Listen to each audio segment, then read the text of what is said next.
Robin Hood did not rob anything for the few days that Prince John was gone. But the moment the prince and his small retinue returned, an armed cart on the road from Cornwall met an unexpected fate. Marian, resplendent in her peaked hat and mask, stood perfectly still on a tree branch up the road from the cart. No matter how the large branch swayed from the occasional breeze or curious young squirrel, her stance never faltered. She lived for days like that, counting the hours down in her long gowns until she was free to aim her bow and arrow at the bad guys with abandon and not have to pretend she and Lady Cluck were playing badminton in the ladies' court. The cart was light, basically a surrey pulled by a single elephant. Marian clucked her tongue sympathetically. Any idiot could see that there needed to be a second man, or woman, keeping a sharp eye out for thieves. The fox raised her bow and took half a breath, aiming her arrow at the elephant's heart. She tilted it up just a hair and let it fly. Thwip! The arrow arched through the air and impaled the elephant's hat. The momentum caused both arrow and hat to tumble into the bushes. The soldier looked up in dismay, but he did not immediately drop the yoke of the cart, which was impressive. This was an experienced veteran. He looked around suspiciously, and only once he determined there was no one else in sight did he begin to stomp angrily about, trying to find his magically disappearing hat. Marian then let loose one of her special arrows, one that was dipped in pitch and a flame. It swirled like a comet and landed in a dry thicket of bracken. She counted to 5 and then whistled like a grouse and leapt down from the tree. Keeping low to the ground, she scurried around bramble patches and over tuffets to the cart. She was quickly joined by 2 other shadows that emerged from other parts of the forest.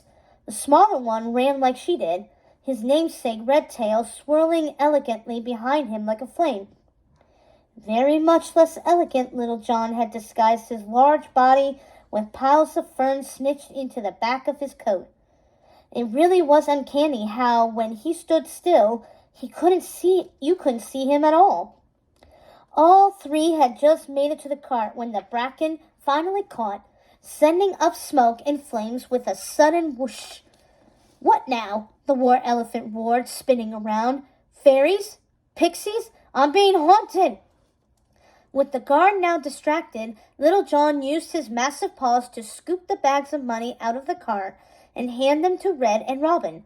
As soon as each had as much as he or she could carry, all 3 hurried back to the safety of the woods. The elephant none the wiser. "Ha ha, that was a good one," Red crowed as they drew down their loot. "Not a hair on that giant's head harmed, and we've as good as cleared him out of all his cash." "Old Prince John ain't gonna believe it this time," Little John said, and the 2 bumped their hips together in boyish delight. "He may, though, at that," Marian said. Her foxy smile had slid away as she sliced open the top of the first bag and saw what lay within. Sand and gravel and rocks tumbled out onto the ground like spoiled milk. "Like sand from the Holy Land," she murmured. Red and Little John stopped their goofing around and gaped at the sight.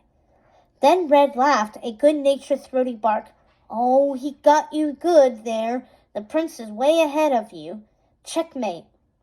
"That's no work of Prince John," Little John said with a growl. A single swipe of his paw was enough to tear open the rest of the bags. Sand and grit spilled from them as well. "That's Sir Hiss right there. He's the only one with half a brain among them." "I don't believe this," Marian said. She had already planned where the money would go, what good it would do. The orphanage, Friar Tuck's poor box. Those poor hungry children. "Oh, Robin," Red said, putting an arm around her shoulder. "So he got you this time. Let it go. Had to happen someday.